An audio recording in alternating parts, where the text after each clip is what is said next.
is up, everybody? Welcome to this week's episode of the Dense Pixels podcast. I'm one of your hosts, Brad, joined by my co-host, Micah.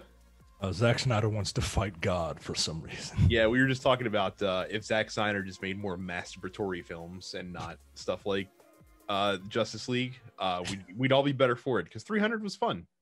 Yeah. Vapid, but fun. Yeah, absolutely.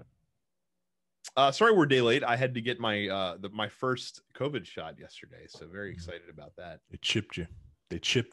Yeah. They put 5G in you. Bill Gates knows exactly where I am. I was planning on upgrading my Mac, but now I have the sudden urge to buy a Windows PC or maybe even a Surface to replace my iPad. Didn't feel that way until last night, so clearly some malfeasance is afoot. I do have a problem though, Micah. I do have an issue right now that I want to discuss. There's too many games that I want to play that have either recently come out or are coming out this week. So we talked about Curse of the Dead Gods. I still haven't gotten around to buying it because I've still been playing way too much Tabletop Simulator on Steam that I have not really touched my PlayStation or my Switch for the last week and a half or so. So I haven't gotten around to buying that. But I'm probably going to pick up one of these things in the next couple days, because not only is Disco Elysium now available, which is a game that you're going to talk about in a second, but Outriders is getting a lot of buzz right now. Like a lot of buzz. You know what else buzzes? Bees. Wasps. Yeah, it's true. Hornets. Well, but the thing that's so Paul Tassi of Forbes, in my mind, the foremost authority in terms of coverage on like live service games, has said that this game, more than any other, compares most favorably to Diablo. And I don't know about you, but if you can give me Diablo in the form of a third-person shooter, I feel like that's a pretty good combination.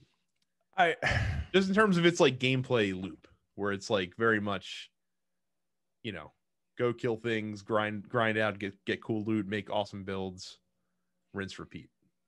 I mean, the thing with it is making the builds, right?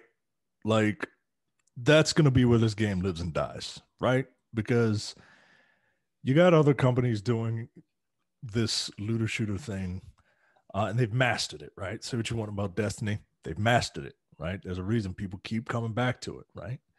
I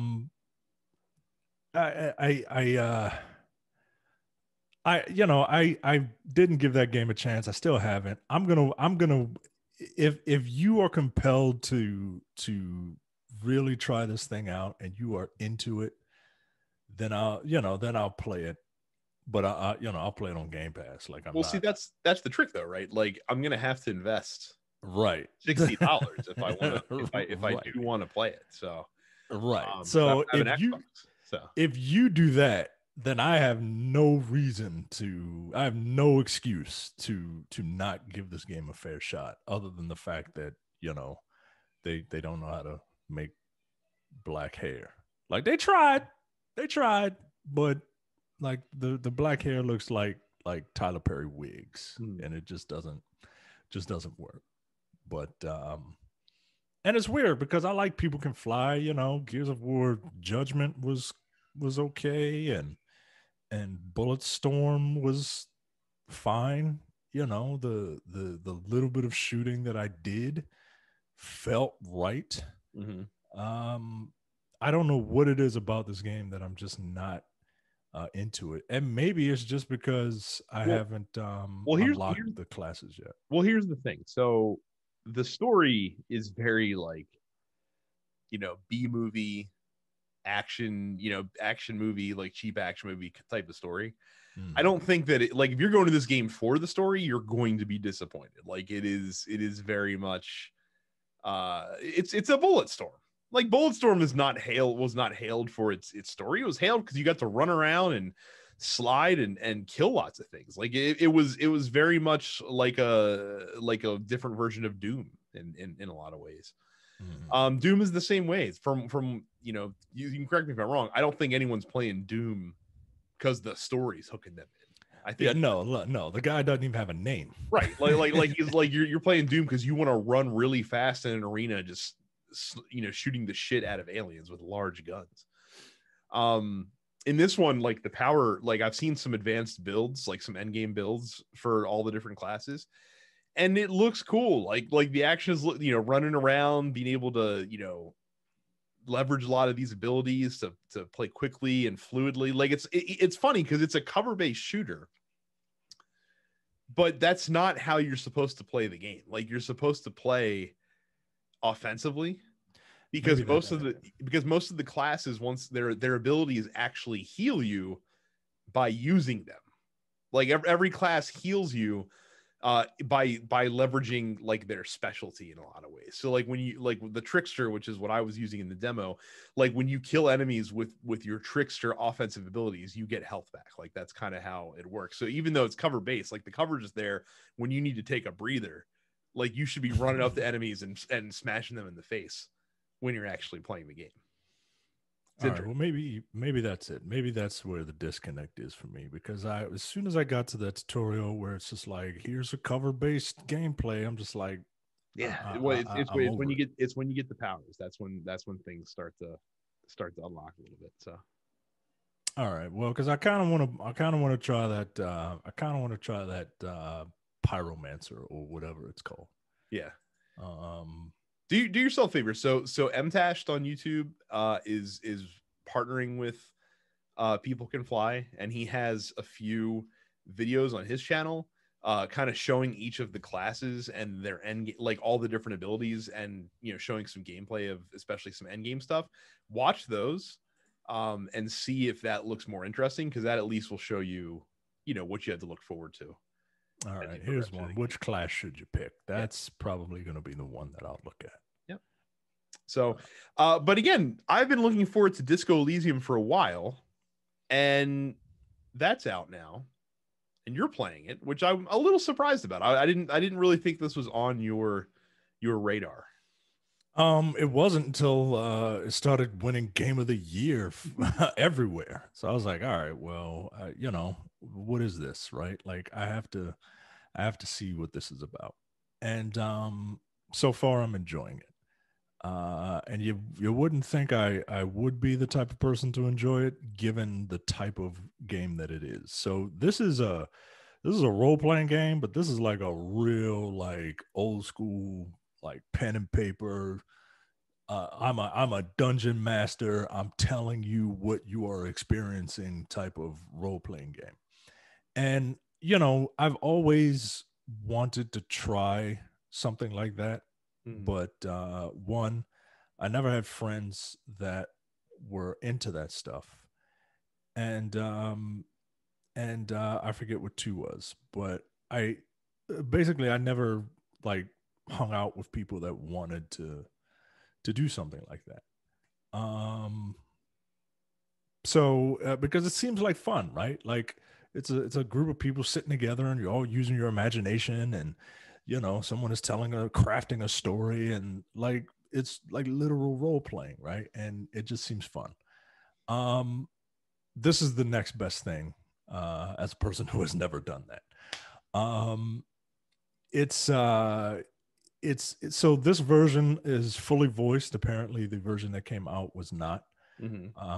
But there's like 90% of the dialogue, maybe 95% of the dialogue is all voiced, and the like dungeon master or game master is talking to you, but it's your brain, right? Like you play this cop, and he's like, he wakes up one morning drunk and disheveled, can't really remember anything, and he's talking to himself, and his brain is talking to him, and then he's shut up brain, but he's a very smart person, but he's just scatterbrained. He wakes up in the seedy motel, and he goes downstairs, meets with his partner, this guy who you've never met before. It's just like, hey, we're assigned to work this case together, and the case is solving the death of a hanged man in the back of this seedy motel that you just woke up in. And there's no like combat. Mhm. There's no like you don't have to have like fast reflexes. Like it's like Telltale games, right? But like the older Telltale games before Mhm. they like got big and were able to buy all these different properties to make their games from. It's kind of like that. Um where you have to really do like investigating. And it's interesting. And the voice acting is really good and it's really funny. And I'm I'm into it. I literally when I messaged you this morning, Mhm. uh I've been playing it all day. And I took like 1 2 hour break to watch a bad movie for Mhm. the Nerdpocalypse. But then I started playing it again. And because I'm just interested to figure out what's going on and trying to piece everything together because you don't know what's going on as the player. Your character doesn't know what's going on because he's a drunken idiot. um and yeah, I'm actually really digging it, man. Like I feel like if you are into like tabletop stuff or like D&D stuff, like traditional D&D stuff, I feel like you'd be into it. Do you, I mean, so like during the game, like, do you have, is there like pass fail moments where you have to like do a skill check Yes, of sorts? Yeah. like yes, there's moments where you're given a bunch of different options, and in some of the options you have in order to do them, you have to pass a skill check. Mhm. And depending on where your attributes are, they even tell you you have you know 52% chance of doing this or an 8% chance of doing this. Some skill checks you can repeat, but you have to wait a bit. And some skill checks, if you fail, you Mhm. fail. You can't do it again. And it's literally, an RNG in the back. Once you select it, an RNG in the background runs for 2 seconds, and then they show the dice. And if you pass it, great, you get more options. And if you fail, you fail.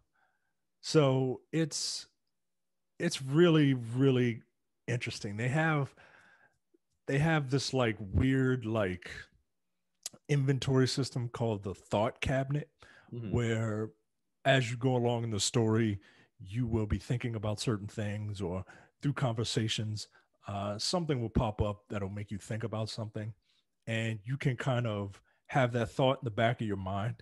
And while you're playing, if that thought is equipped in the back of your mind for a certain number of real time minutes or hours, um, you will eventually figure out what you were thinking about. And that can either give you a positive or a negative effect Mhm. that is permanent. Well, permanent. You can get rid of it, but in order to get rid of it, you have to waste a skill point. And skill points don't come quickly. And Mhm. there are 24 attributes that you can put these things in. Each of them has anywhere from 3 to 5 like slots per attribute. So this is pretty deep, man. And I like it. I'm into it. Interesting. Yeah. So we'll see. It's, the story always looked interesting. So I guess I have to weigh experiencing a great story with just going around and shooting the shit out of things. Yeah, like And this is superpowers. not something that is going to. This isn't something that's gonna like. This isn't action at all. Like zero part of it. Well, like I Like said, this is and then in 6 weeks I get both in the same game, right. or a trilogy of games. So, uh, So yeah, I'm into it.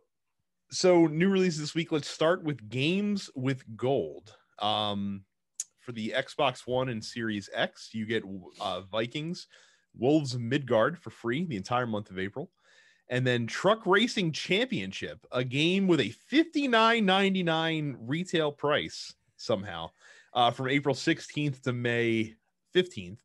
And then the 360 games that you get for free are Dark Void, from the 1st to the 15th, and Hardcore Uprising, from the 16th through the 30th. So that's what you got there for the Xbox. PlayStation Plus, not too much more exciting. if I'm being quite frank. So the new Oddworld game is going to be free though on PS5. So Oddworld Soulstorm will be available, and this is starting April 6th. So if you're interested from some of the stuff that you've seen from Oddworld, you can check the game out for free. Look, I always like games that are free, so might give it a look see. And then for PS4, playable on PS5, you can get Days Gone, which we were counting the days when that would show up on PlayStation Plus. As soon as we saw that appear in the ether, and Zombie Army 4 is free as well. So that's what you have available for PlayStation this month. Notable for our South Korean listeners, Oddworld Soulstorm not available in South Korea for some reason. I don't know why. South Korea. That. And also, if you have a PS5, I'm pretty sure you already have Days Gone for free, because I think that was one of the games in the 20 game bundle that they gave everybody. Yeah, I think so. I've heard mixed things about Days Gone, right? Like, yeah, I heard it got better. Like I heard that they definitely fixed some stuff. Yeah. After launch, that made it into a much better game. So yeah. So, do you think people actually race trucks? Do they do that? Sure. Yeah, they do. There's a truck racing championship that exists in real life. So, I mean, not always, like it's not like racing like Ford F-350s. Like that's not happening. Like they're smaller trucks, but there is truck racing championship. But watching, these things look like Peterbilt's racing. That I don't think they race tractor trailers. I mean, I'm sure they do somewhere, but I don't think it's popular. Have been watching a lot of F1 lately. That Drive to Survive series on Netflix. The new season just came out, and it's as good as the rest. Yeah, everybody says it's good. Maybe I need to broaden my horizons. Yeah, it's fun. F1's easy to follow in the same way that like following one soccer league is easy to follow, because there's not that many teams, and it's and like the top teams are always the top teams. So like it's there's tiers that you can kind of follow it in, which is interesting. But it's cool because it's also like the pro wrestling of sports in a lot of ways, because there's a lot of like palace intrigue that's going on all the time. I mean, I like that. Yeah, no, I'm serious. Like if you like the storylines of sports, Formula One has a ton of those, because there's only 20 drivers in the entire division.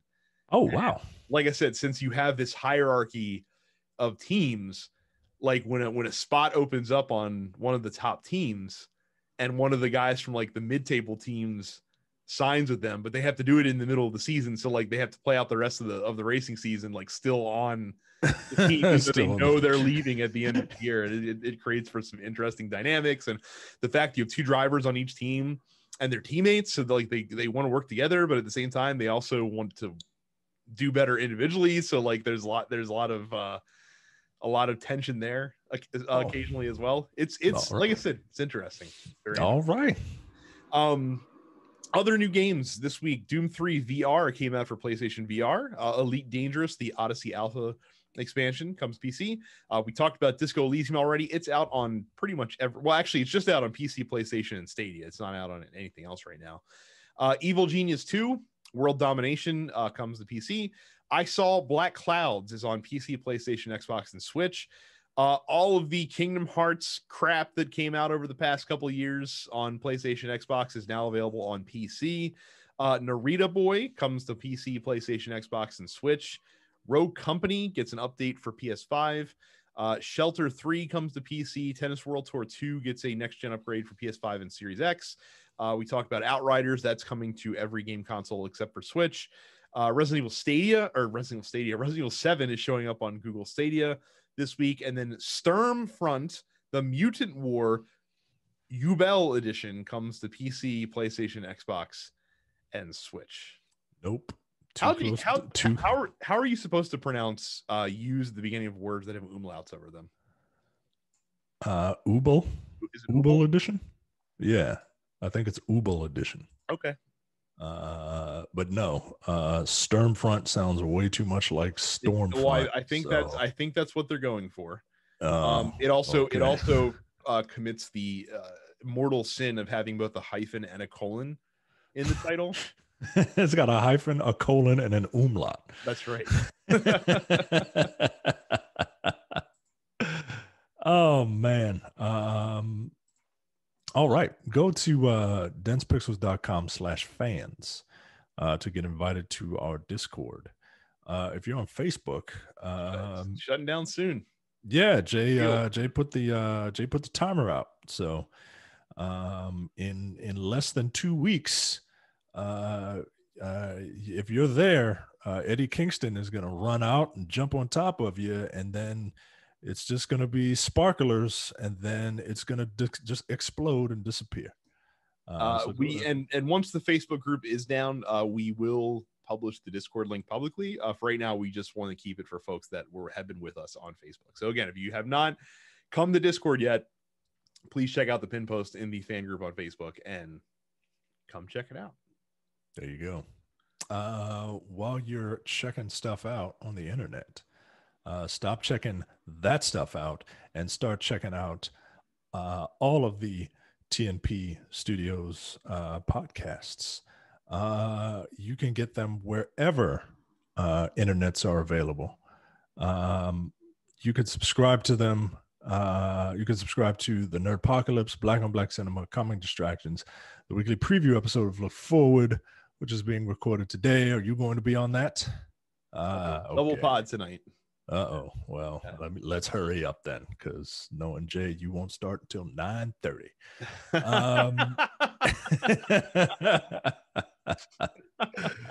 While you're probably right. go to youtube.com/densepixels and subscribe. You can see Brad all decked out in his Tater Tot Hotspurs shirt with does the mascot have a name? The actual like stuffed animal mascot suit version, his name is Chirpy. The mascot on the badge, wrong side. The mascot on the badge doesn't actually have a name. What is it? Is it like a game hen? It's a cockerel. Okay. It's a cockerel. Yes. Okay. Is that some sort of significance, or is it just because the word cock is in the name? No, it's so the name goes back to Henry Hotspur, which is I think I've talked about this in the show before, which is a Shakespeare character. And I believe the cockerel has some sort of lineage back to that, if I'm not mistaken. So. Okay, well, be sure while you're on the internet to not misspell cockerel. And while you're doing that, go to densepixels.com/premium and sign up for $5 a month, $50 a year. You're going to get access to the premium selective content, including all of our episodes of Airing of Grievances, No Time to Bleed, new episode coming soon. Jay told me the movie he wants to do. I think you want to be on that also. I think Andy's going to be on it too. So, oh wow, it's gonna be if that gives any listeners out there a hint to the theme of this movie, the fact that the entire Look Forward crew is going to be on the show. Start your guesses now. The Men with the Golden Tongues. Look, last week Brad teased an idea that he had, and he told me what it is off the air, and it's genius. It's an amazing idea. So much so that I told Jay and swore him to secrecy, and he was like, "Wow, that's really good. I can't believe Brad came up with that idea."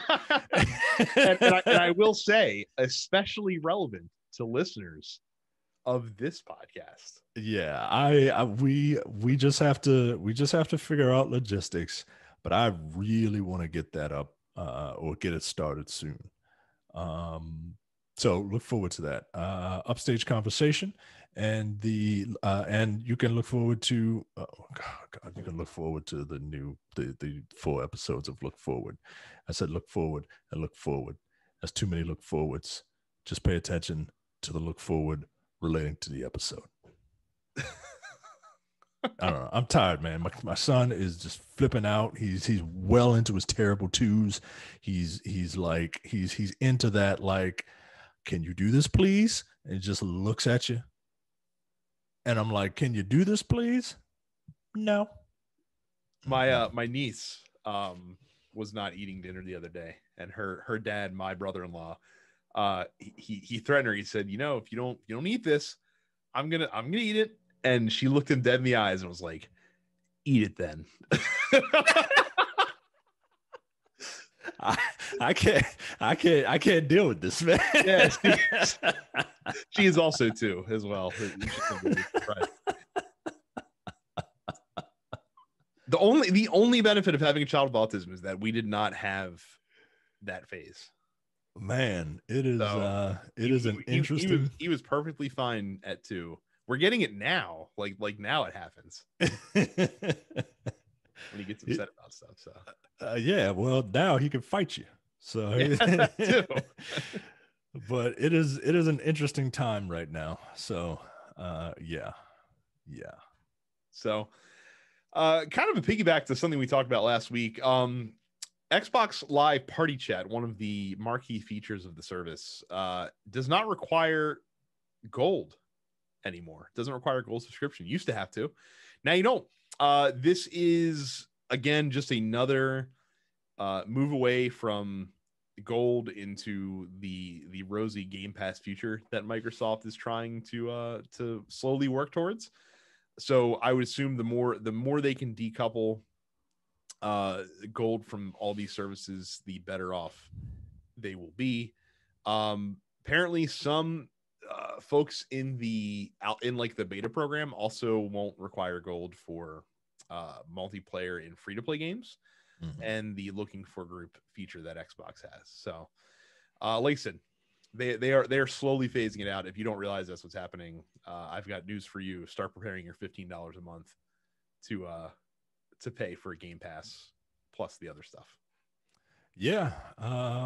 Yeah, you called it a couple of weeks ago. You're like, look, this is what's happening. And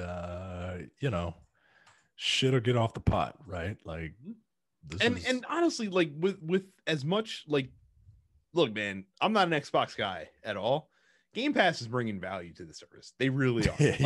Like now they're starting to get third-party games day and date on this thing. You know, Outriders is gonna be available. Like Micah's like, I don't have to decide if I want to spend money on Outriders. I should decide if I want to spend my time. Like, right. That's where Micah's at this point. It's hard. It is hard, getting harder to not just be like, it's a Netflix thing. It's just a set it and forget it, like Netflix thing at this point. It really, if you own an Xbox, it really is. Yeah, it's a really good feeling, man, because I've been burned a lot from games that I think might be cool, and I buy them, and then I'm just like, wow, this is a big waste. Marvel's Avengers, right? Like, and I really wanted to like that game. I gave that game a very, very fair chance, and I got burned. And it was my own, self-inflicted wound, right? Like literally everyone is telling you, don't buy this game. There's something fishy about it. And my dumbass does it because I'm stupid. And like, that would have been a perfect Game Pass game. I feel like Outriders is going to be a pitch perfect Game Pass game. So we'll see. We talked last year about Reggie Fils-Aimé joining the board of directors for GameStop. Well, a year later, he is no longer on the board of directors for GameStop. He has decided to retire, along with 2 other folks, William Simon and J.K. Simanek, who both joined around the same time. They're going to be stepping down in June. It's not clear why. No reason has been given from either camp. GameStop did say that, quote, it's not because of a disagreement with us on any matter relating to our operations policies or practices. Look, last year was a rough year for GameStop, rough year for a lot of retailers. GameStop even more so, just because, with lockdowns around the country, they're going through a lot of, compression as far as their footprint in terms of how many stores they have. A lot of stores closing. COVID just accelerated that timetable. It looks like from everything that I've seen over the past year or so, they are basically pulling out of shopping malls where possible, everywhere in the country, which used to be like a bastion. Yeah. For GameStop. And now, just because of rents and things of that nature, it's just out of control, and they're closing mall stores wherever they can. So yeah, it's tough. I don't know what it looks like. And then of course we had the whole Wall Street Bets fiasco a couple months ago. that I think the stock is still sitting around like $90 right now, which is just insane thing to still be the case at this point. So it's anything we say on this would just be idle speculation. We have no clue any insight behind it. Maybe Reggie just didn't feel like doing the shit anymore. I don't know. Yeah, maybe he was just like, you know what? I don't have to do this, right? Like maybe this was a ship that had already hit the iceberg, and he's just like, you know what? I'm out. I can't turn this thing around, because even if I do turn it around, I don't know if we're gonna make it back. We'll have to one day pour one out for GameStop. As much my time was great there because I didn't have any real responsibility. Mm-hmm. I met one of my girlfriends there. You know what I mean? Like I met a bunch of friends there. I met literally the guy I'm talking to right now through GameStop. Now I consider Brad a good friend, man. So, I have fond memories of GameStop. I have fond memories of it being like a hangout spot. You know what I mean? But at the same time, like the world has kind of moved on, and GameStop has done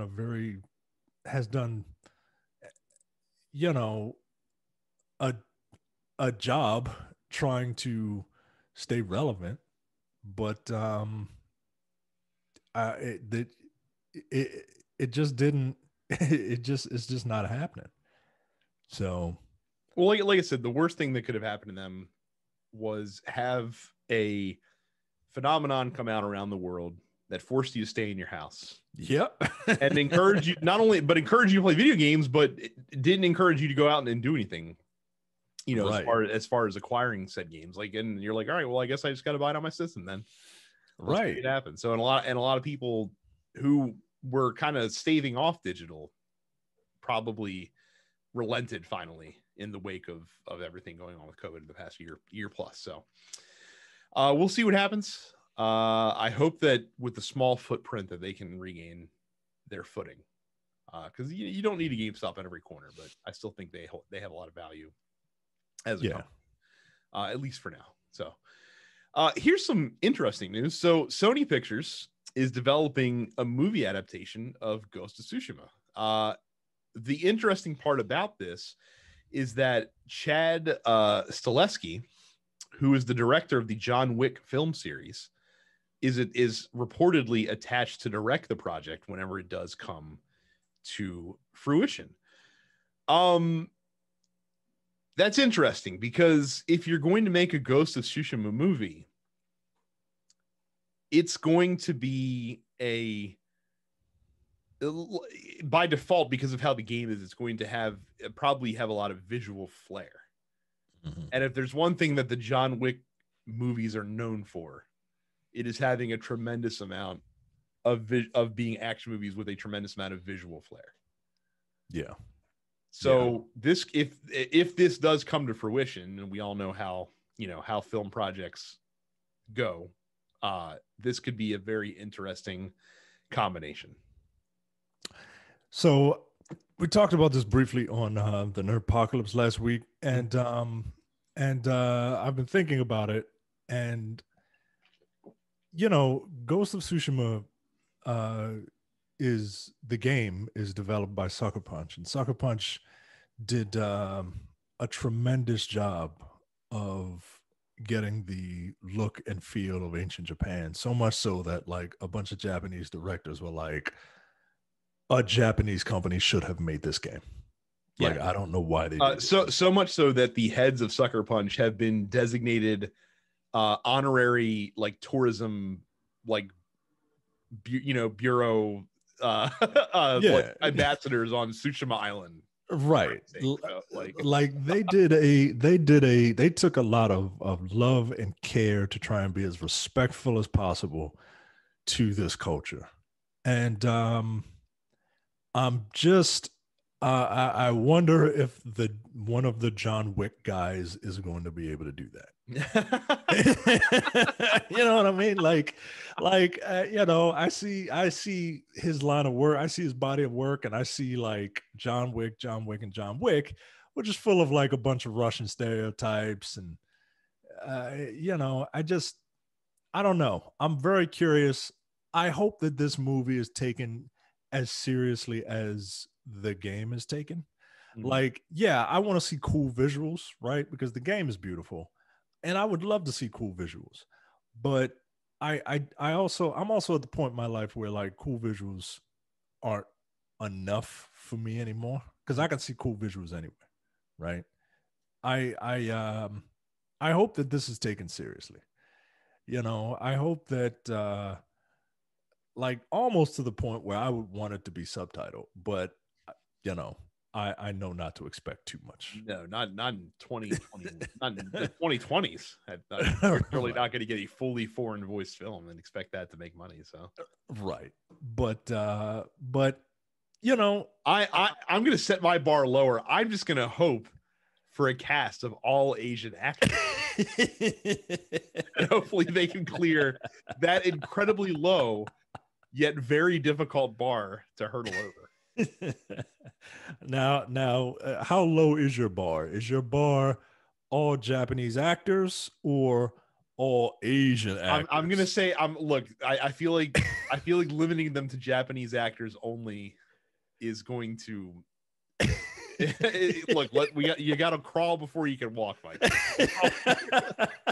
think if we could just get Asian actors, that's a good start. Oh, good man. Start. So I'm right there with you. I'm right there with you, man. So we'll see. Of course, the folks at Sucker Punch are like, this is amazing. Like, I can't believe it, right? And everybody's excited. You know, and it's not like the Ghost of Tsushima story is like super high art, but you know, like there's a point to it, right? Like this character has an arc depending on how you choose to play the game. And you know, everything that this character has been taught gets turned upside down when the shit hits the fan, and he's got to do things that he was, you know, told all his life that he should not do, and things like crescendo. And like that's kind of the point of that character and his growth. But like even to the point where like the weather effects change the more you act stealthy, right? The you know, it's such a beautiful game, man. And I hope stuff like that isn't lost in the movie. Man, Sony is so fucking lucky. Like, think of how many studios they have in their umbrella who not just have developed one series that's a new IP that has been like a mega hit, but like they have multiple studios that have developed multiple super successful IPs. Yeah. like phenomenally successful IPs. You know what I mean? Like Naughty Dog's up to 3. Right. which is insane. And like I said, Sucker Punch not far behind them in terms of that. Who did Jack and Daxter? I can't remember which studio. Naughty Dog. Was that Naughty? I thought they. Oh, you're right. They did Crash Bandicoot first, then they did. Sorry, Naughty Dog's up to 4. Yeah, I didn't include Crash Bandicoot. There you go. Yes, they're up to 4. Good gravy. And didn't Sucker Punch do Sly Cooper? Yeah, they did. Yes, they did Sly Cooper. There's all kinds of Sly Cooper references in their game, so they're up to 3 now. So. Jeez, so reportedly, there's Micah. This might surprise you. There's a new Call of Duty game slated to come out later this year. I know. I can't believe it either. And interestingly, they are returning to the often ignored back setting of World War II in their Call of Duty games. This one is supposed to be developed by Sledgehammer. It's their turn in the rotation. Sledgehammer, of course, their last game that came out was Call of Duty World War II. the subtitle for the game is rumored to be Vanguard, and the report says that it's rumored to be taking place in an alternate timeline where World War II continued beyond 1945. Now, if you're gonna do World War II, Micah, I feel like that this is a direction you kind of have to head in to make things interesting, because I don't know what more any war game developer can do in World War II that hasn't been done already. Yeah, I don't know what developer can do that have only done Call of Duty games. I don't know what more they can do. Okay. This is interesting. What was the name of that show? The Man in the High Castle. Mm-hmm. Well, I guess that took place. It was a book also, before the book nerds get mad. I think that also I think that was not World War II lasted longer than 1945. No, I think the outcome was different. Right. The And Axis won. Germany, the Axis powers split up the U.S. basically. So right, okay. Look, when they said World War II, I'm like, okay, again. But new, like a new wrinkle without it getting science fiction-y. Mm-hmm. I'm curious to see what they do, because if it just that could just mean, killing Nazis with more advanced weapons. You know what I mean? Like that could be something as simple as that. They don't say when it takes place past 1945. They just say the war, the war doesn't end in 1945. Well, and that's what I'm saying. Like, so if it's 1946, it's not like the weaponry is going to be much more right, much more developed. And in that case, what are we doing? Right? Like, I want this thing to last. You gotta go into like the 50s or something like that, right? Like this has to be like a knockdown, drag out. Like this is, because that's the only way I feel like this is going to be interesting. Because like you said, if you just do it, oh, okay, well now we're in 1946. Like it doesn't mean anything. So here's the thing. So there are other World War II stories that you can tell that haven't really been explored too much in video games. The problem is that the stories that are left are horrible. They're horrific, man. You could make a Call of Duty game centered around like the conflict that between the US and Japan in the Philippines, and like China and Japan and stuff like that. But good God, like if you're familiar with that section of the war, especially like Japan fighting the Chinese and things of that nature before the U.S. got involved into the conflict, it's real bad. It's fucking horrendous, some of the shit that went on that side of the globe. And so, like I said, that's untapped ground for stories, but I don't know if those are the stories that you necessarily want to tell in a video game. Yeah, man. I just but I don't know what else you do other than the unthinkable, right? Play as the Axis, right? Like let's hope we never get to that point. But I guess we haven't had a World War II themed Call of Duty in a while, right? I mean, so, it's been 3 years. It's been 3 years, 4 years, something like that, whatever it was. Okay. Yeah. And it just doesn't seem like the other Call of Duty took place during the Cold War, right? But I wanted to play it, but I couldn't spend $70 on the shooting gallery that is Call of Duty anymore. Yeah, so it's interesting to me that this series has persisted as long as it has. And it's also interesting to me that like Call of Duty Warzone hasn't cannibalized it to some extent. Yeah. Like that, that's a little shocking to me that that's the case. I'm expecting a down year for Call of Duty if they're doing a World War II game, because it's but we've been wrong before, and even a down year for Call of Duty is still a fucking spectacular year for most games. Yeah. You know who else is having a pretty spectacular fucking week? Is Capcom, and Nintendo for that matter too. because the Nintendo Switch exclusive Monster Hunter Rise, which Carrie will eventually be back on to tell us all about, has shipped 4 million units since it launched on Friday last week.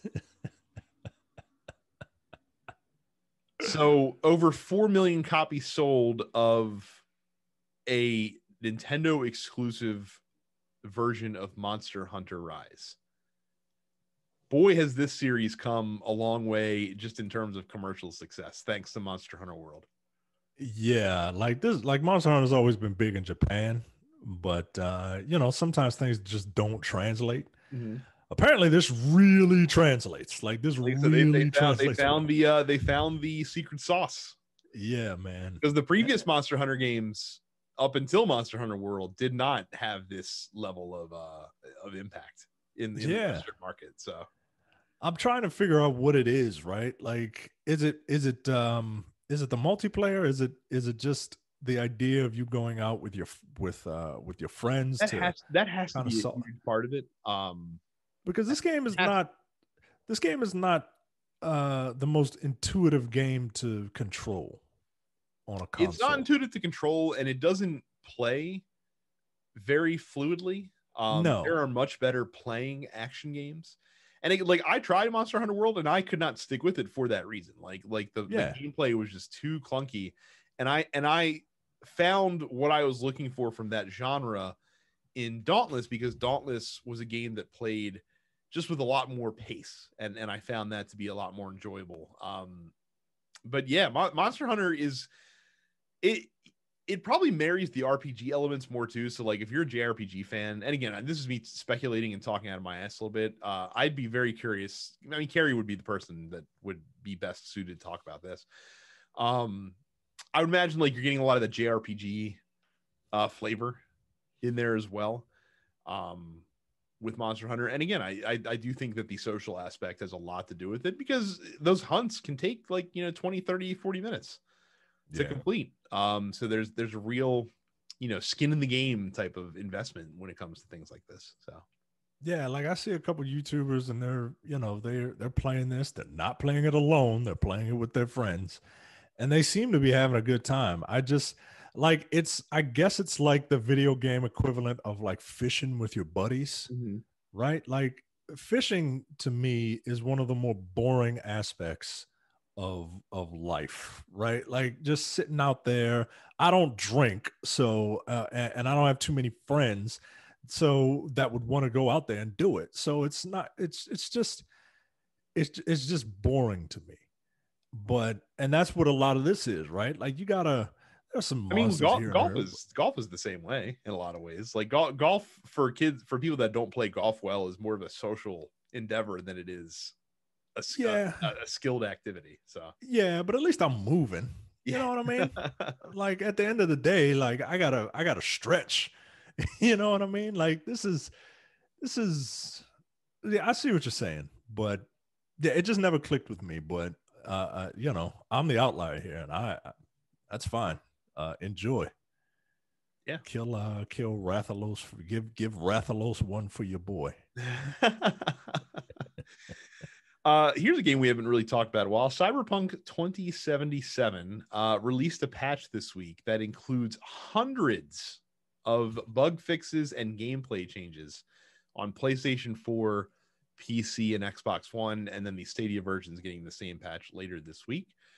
This is patch 1.2. Here's a very brief overview of some of the stuff that is in the game, because I'm not reading this entire changelog.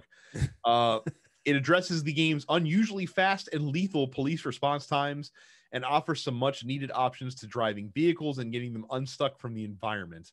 It'll also fix funny bugs like NPCs moving after they've been killed and V's incorrect position while riding a motorcycle. Numerous crashes have been addressed. And they say that many of the crash related fixes will make a bigger difference on last generation consoles and lower performance machines. Can I tell you something? I don't know when this game does get fixed if I'm actually going to go back to it.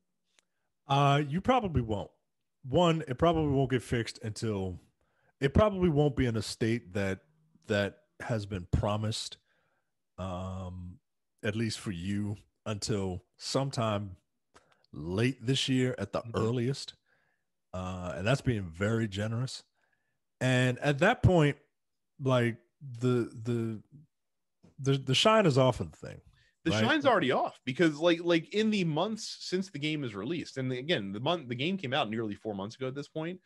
Outside of that first week or two, when people were playing it, and most of the talk was around how broken the game was, I really haven't heard anyone talking about Cyberpunk 2077 and talk about how compelling the game is or how, long lasting the game is. Like I remember the afterglow that existed in the months and for that sake years after games like Skyrim released, after games like Fallout 3 released, after The Witcher released.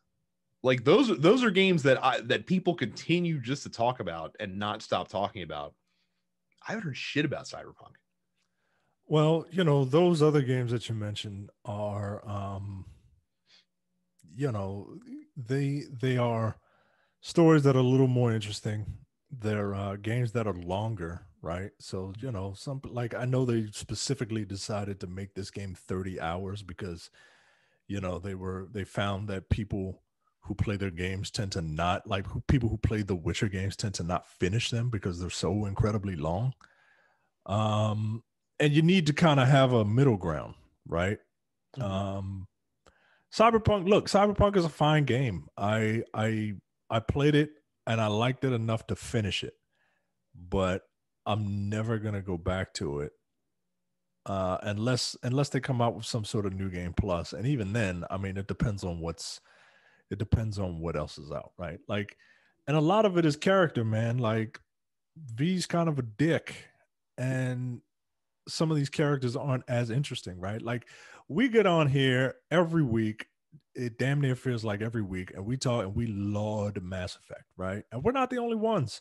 People love Mass Effect, with bugs and all. And you know why they love it? Because the characters are interesting. It's not that the story is something groundbreaking. I prefer Mass Effect 1's story because it's simpler, and I love those characters. But the game fucking plays like crap. And then Mass Effect 2 upped the interesting character count with a story that was a little more ballsy. But you fight at the end, you fight a baby Reaper that's shaped like a Terminator. Like it's fucking weird. Yeah, but in fairness, that boss fight is the least important part of that whole segment of the game. In fairness, so right. Like, there are much more interesting parts about that game. Like, look at the Shadowbroker stuff, right? Like, that's super interesting, man. And it's all about, like, your characters and how their stories are told, and there are just not too many memorable characters, right? Like, I remember the one character, Pan Am, because I wanted my character to have sex with Pan Am. Like, that's it. Like, it's just not. This game was a bit of a disappointment. Yeah, but part of that is because of all the hype, right? And I saw something that said that CD Projekt Red is they're committed to having more realistic marketing in the future. The worst thing that they ever did for this game is start teasing it back in 2013. That was you had, like, if you learn nothing from Bethesda, because again, Bethesda's a game where their games release and they're buggy as all hell and have issues too. But if we've learned nothing from Bethesda, don't say shit until the game's just about to come out. Yeah. Like Bethesda, since Fallout 4 has really been riding this, we're going to be radio silent. Like, we might let you know the game's come, like, we're working on it, but we're not going to tell you shit about it. And when we first reveal the game, the release date that we give you is like 4 months from now. So that you don't have this time for all this hype to incubate, and let people's expectations balloon out of control. So yeah, and that was it, man. Yeah.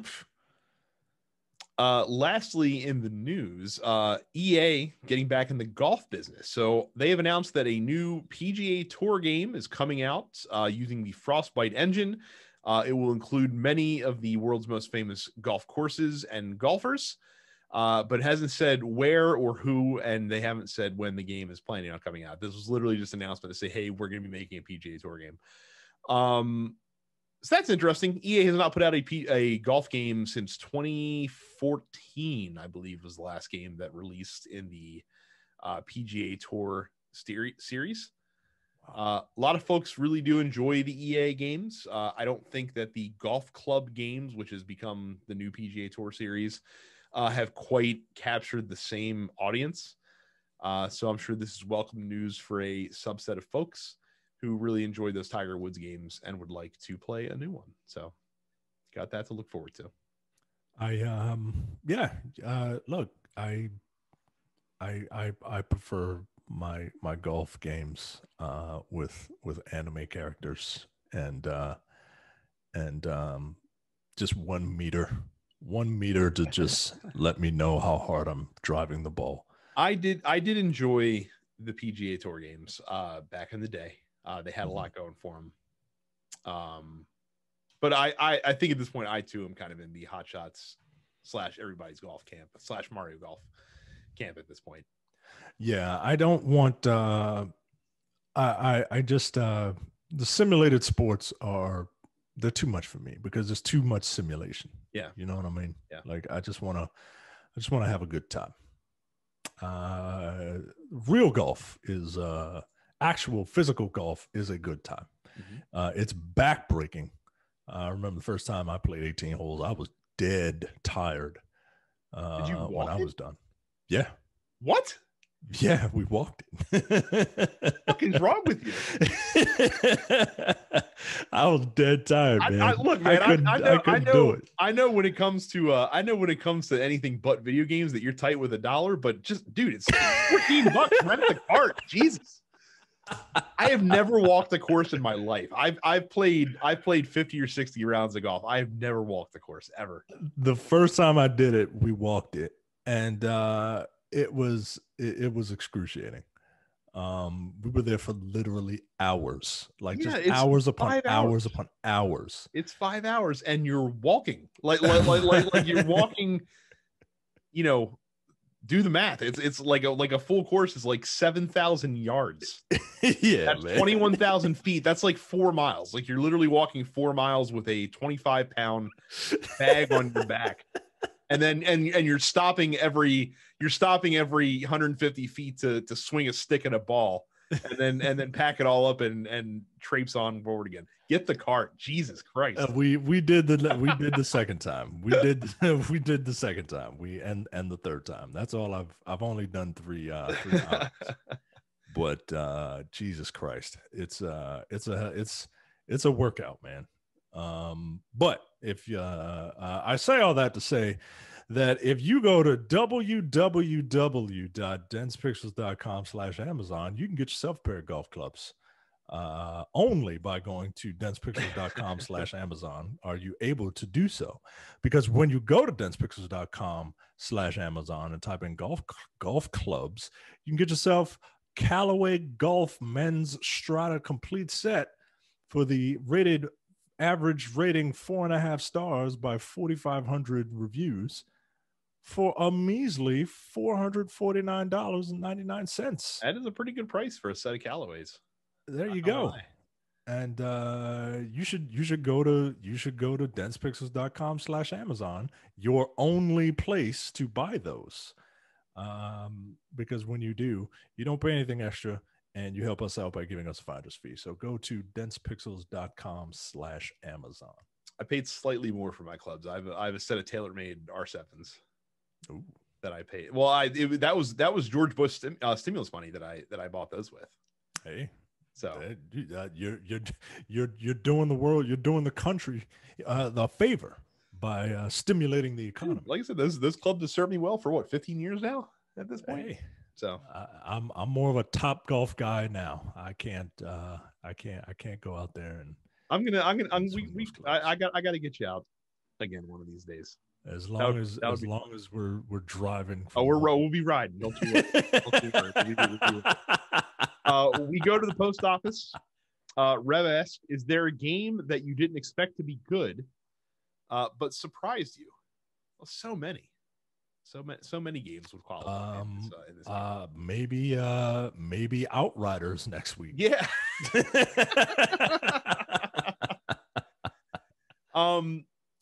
I mean, I've talked before how when I first played Destiny, when it first came out, I was like, this is not for me, and I did not approach it. And then it turned out to be the game that I probably played the most in my life, for sure. Yeah, so I mean, this is a long list of games that I could speak on. I didn't think The City would be very good. I ended up enjoying the first The City, and not as much as Micah did, but I did dig it. But it's tough though, because especially since we've been playing as long as we have, like we kind of know our tastes at this point. It's kind of difficult for a game to pop up and surprise us. Yeah, I mean, I think a better question would be, is there a game you didn't expect to be as good as you thought it would be? Oh yeah, I mean, I'm pulling my Switch out right now because most of them are probably going to be found right here, because I've taken much more of a chance on games from here, and also more so, there's lots of games that I didn't expect to like that I ended up liking a lot. So like Into the Breach, for example, is a game that is not necessarily my style of game. But I really like Into the Breach a lot. I was not expecting, like, I thought Super Mega Baseball would be good. I wasn't expecting it to be like, I'm going to put 150 hours into this game good, which is exactly what I fucking did last year with that game. What else do we have here? Moonlighter really caught me by surprise. That game was really fucking fun, and I did not give it enough time, frankly. Like, it kind of makes me sad that I haven't played Moonlighter more, because that game's really fucking awesome. What else we got here? Children of Morta came recommended from you and Terrence, so I'm not surprised that was good. Yeah, like I said, there's a lot of games that the quality surprised me. Like, I was expecting a good game and got like a great game out of, for sure. So like, I mean, this is, cliche, but like, I was looking forward to Hades. I didn't know I would like Hades that much. You know what I mean? Like, I don't know where it shows you how much time you've put into in your profile. And I'm curious to see who's put more hours into Hades, because you tend to stick with stuff longer than I do. It depends. I'm a bit of a hoe when something new comes out. I'm at 60 hours plus for Hades. Where the hell is it? So if you go to your profile, like in the top corner, and click your little icon, and you scroll down, it shows you your Wow, I put more than 200 hours in Marvel Ultimate Alliance. That's not a surprise at all. That's not a surprise at all. You beat me with Hades. I have 55 hours or more in Slay the Spire. I'm over 80 at this point. Bravely Default 2, 95 hours. I really enjoyed that game. Like I told you, Super Mega Baseball, 155 hours. Which is a lot. Yeah, no kidding. Jesus Christ. Yeah. 40 hours plus of Tetris 99. So Darksiders Genesis was also a game that I thought would be pretty good, but it's better than I thought it would be. So yeah, there you go. There are a couple of games that you can try. The best ones for that are games that you have a passing interest in, but you're like, and then like you find it on sale one day, and you pick it up and you finally get around to playing it, and it just kind of blows you away. Like, that's how Moonlighter was for me. God, I can't recommend Moonlighter highly enough. Really can't. Oh, speaking of games on the slide, did you see the preview for the new Drinkbox game that's coming out at some point? No. Yeah, it's called Nobody Saves the World. Looks interesting. They're trying their hand at a top-down action role-playing game. Oh. Right. I mean, like it's Drinkbox, so I'm automatically interested, right? Yeah, I'm already interested. So, okay. Like, can we not play this Geico ad, please? Now here's what sucks for me though. So when the game launches, it's going to launch on PC and Xbox, and that's it. So I think it's on like the ID at Xbox program, which means that it's probably going to be on Game Pass day and date. Excellent. So you have that to look forward to. Excellent. Which makes me very jealous. Very how dare they tantalize me with a new Drinkbox game and I don't play it. Notice they didn't even say Mac, just PC. Right. Daniel asks, are you planning on trying for the Mass Effect caches even though they don't include the game? So I very much used to be a buy the collector's edition guy for every game that I was interested in. Mm-hmm. I am not that person anymore. Not by a long shot. Wave 1 is already sold out. There's a Wave 2 offer currently in the mix for this. I guess you have to put in like a raffle for it or whatever because there's only going to be a limited number. This comes with a lot of cool stuff. It comes with a spinner pin. It comes with the N7 acceptance letter. Comes with a Commander Shepard helmet. It comes with like a steelbook case for a game that doesn't have a disc version yet. Like a canvas art print, nice box. It's a nice set. I just don't have any inclination to spend money on this kind of stuff anymore. Yeah, if you were the person who used to do that, I was the person who made sure. I was the reason why you got a certain number of collector's editions coming to your store. Like that was me. I was always ready to buy whatever gobbledygook that came with a game that I really, really liked. I don't have the space anymore. Yeah. Which is ironic because I literally have the most living space I've ever had in my entire life. And I just don't have the space anymore. I mean, all my collector's edition stuff that I still have. So like my God of War 3 Pandora's box and my Assassin's Creed 210 and my Batman Arkham Asylum thing and my Borderlands 2 stuff and my Street Fighter Cross Tekken collection, like all that crap is just sitting in my basement right now. Yeah. Doing a whole lot of jack shit. Right. A lot of mine is in the garbage, and what little is left is that Cyberpunk statue that I have behind me, that was free. I didn't pay for it. Otherwise it would not be here. I can assure you. Finally, Cam asks, now that the countdown to Andrade's freedom has been started, there is no countdown actually. Apparently he does not have a no compete in his release agreement. From all right. What do we prefer he does? Sign with the company immediately like AEW or New Japan? Or would you rather maintain his independence and try to work out deals where he can work a few dates with all those companies for a bit, kind of like Cody Rhodes did when he left WWE? I would like him to show up on a major platform. I would like him to show up in a organization where he can be the star that he never quite could make it to be on the main roster.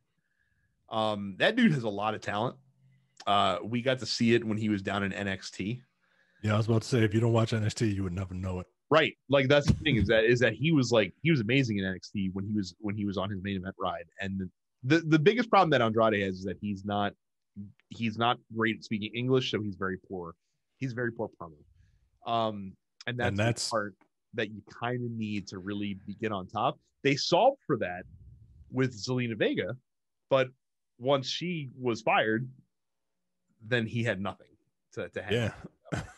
She was like, nah, yo, Twitch is paying me. These people on Twitch are paying me more than you are paying me, so Twitch can stay and you can go. And and they were like, well, and Andrade was like, I gotta have sex with the most famous woman here to try and make sure I keep my spot. Well, that's the thing. Like, as soon as Zelina Vega was gone, like Andrade was basically off of television. Yep. At that point, and we never saw him again.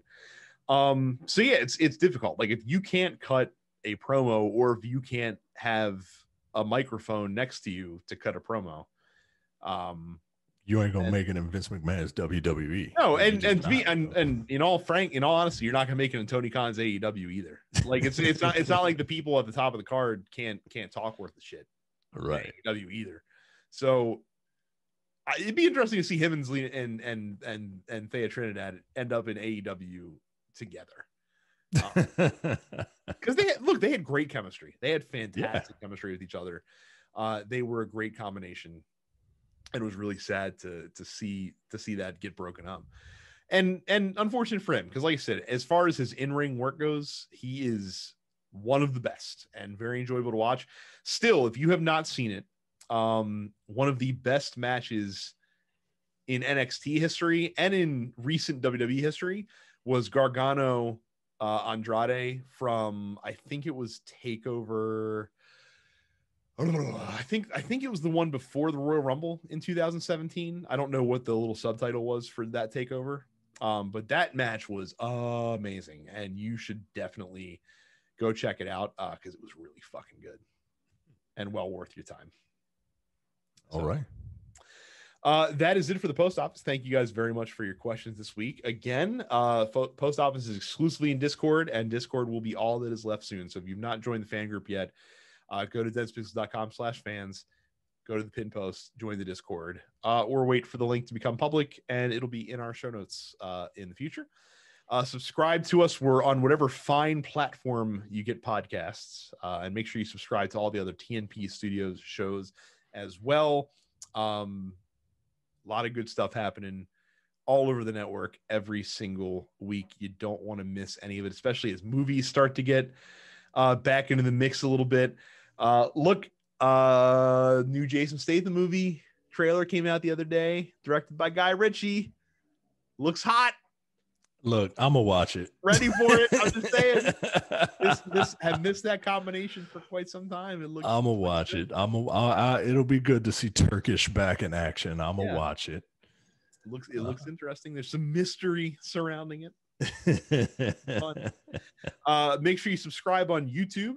Do that by going to youtube.com/densepixels. When I get this new Mac, I'm hoping to get back on the streaming bandwagon a little bit. The reason that I have not been doing it as much is because my iMac that I've had for 7 years is getting a little long in the tooth. It's definitely not built for streaming. I'm flashing a little more cash this time. I'm going to get some upgraded RAM. I'm getting the new Mac with the Mac, the Apple Silicon, Apple Silicon in it, which apparently that processor is a beast. So I'm hoping with a better performing machine, streaming won't be as much of a chore as it has been in the past. So might get back on that horse again here soon. And where can you watch the stream, Micah? You can go to Twitch. You can follow me at DensePixels Brad. You can follow Terrence at Apparition410. And you can follow Carrie at Suppets Carrie. She's playing her Monster Hunter Rise. I don't know if she streams Switch gameplay or not. She should. It's easy. But yeah, so that's that. So that's it for this week. Thank you guys very much for watching and listening, and we will see you all the next time. This IWGP belt doesn't look horrible, but it don't look good. It's pretty bad. Yeah, it's a pretty bad title belt. Like I can get used to it, but it doesn't look good. Is it better? Do you think it's better or worse than the current United States Championship in WWE?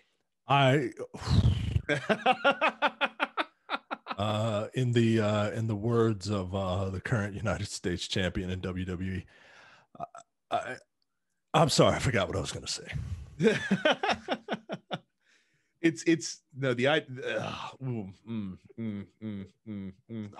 I really don't care for this IWGP championship. I can get used to it. It just doesn't.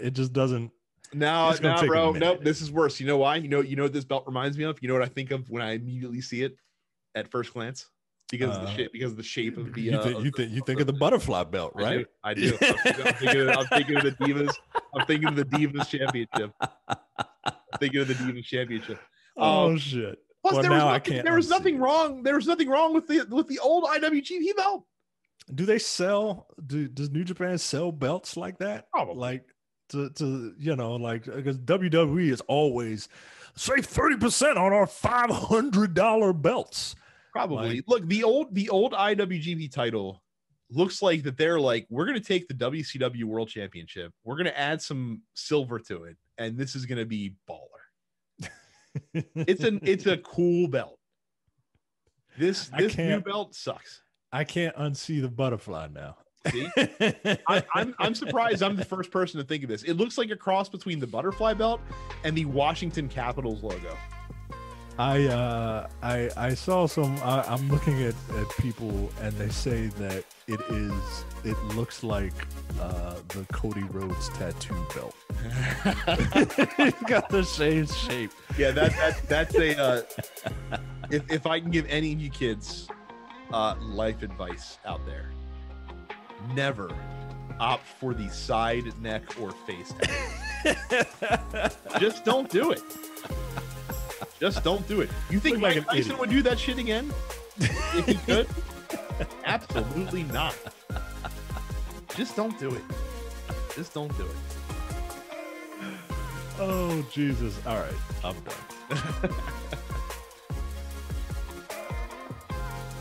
You're watching the Dense Pixels YouTube channel. Click the subscribe button while you're here and make sure you check out our weekly podcast where we discuss the latest gaming news and our impressions on what games we've been playing.